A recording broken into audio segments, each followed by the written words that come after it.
صحابی کسے کہتے ہیں؟ صحابی ہر اس شخص کو کہا جائے گا جس نے ایمان کی حالت میں پیارے نبی سے ملاقات کی ہو اور ایمان کی حالت میں وفات پائی ہو۔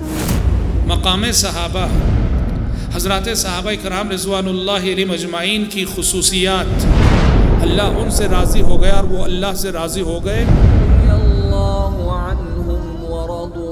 کہ یہ اس زمین پر اللہ تبارک و تعالیٰ کا انتخاب تھے۔ اللہ تعالیٰ نے ابو بکر و عمر کو، عثمان و علی کو، عبد الرحمن ابن عوف و سعد ابن ابی وقاص کو، ابو عبیدہ بن جراح، زبیر ابن عوام کو، سعید ابن زید کو، اللہ تبارک و تعالیٰ نے ان صحابہ کو چن لیا تھا۔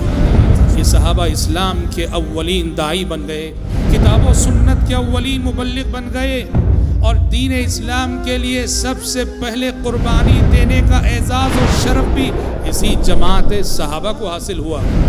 قیامت تک آنے والے مسلمانوں پر اس جماعت صحابہ کا وہ احسان ہے جس احسان کو ہم دنیا میں چکا نہیں سکتے ہیں۔ رب العالمین ہی حشر کے میدان میں ان کے احسانات کا بدلہ انہیں دے گا۔